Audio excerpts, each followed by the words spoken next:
Première histoire très courte. Baptiste vit à New York, il habite au 2e étage d'un immeuble qui fait juste 3 étages. Il est donc au milieu. Ils ont un vide sanitaire qui connecte du coup ces 3 appartements entre eux. Petit schéma à l'appui. Approximatif. Il explique que ni lui ni ses voisins ne savent réellement pourquoi cette pièce existe et quel intérêt elle a finalement, mais qu'en tout cas, aucun d'eux n'y va et aucun d'eux ne l'utilise.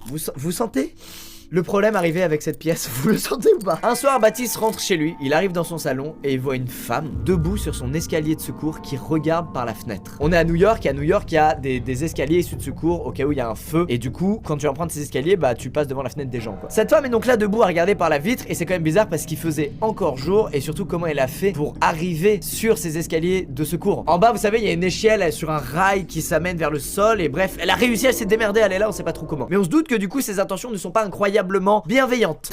C'est le moins que nous puissions dire. Baptiste s'est jeté par terre et s'est mis à ramper pour atteindre son téléphone tout en regardant la femme qui était sur les escaliers et qui essayait de trouver un moyen d'ouvrir les fenêtres de Baptiste. Ça y est, j'ai peur, c'est officiel. Je les petits regards derrière. Baptiste a enfin pu aller dans sa chambre pour choper son téléphone et pour appeler le propriétaire de l'appartement afin qu'ils appellent la police et qu'il y ait une enquête sur ça quoi. Après ça, Baptiste est retourné dans son salon pour voir si elle était encore là et non, aucun visuel. Mais d'un coup, il a entendu un gros bruit qui venait de son plafond. Il explique que son plafond, c'est un plafond fait en dalles de liège. Vous savez, c'est les trucs qu'on peut soulever et décaler. C'est les plafonds les moins rassurants du monde, qu'on se le dise. Après avoir entendu du bruit venir de là-haut, il a donc regardé ce qui se passait là d'où venait le bruit et il a vu une dalle se soulever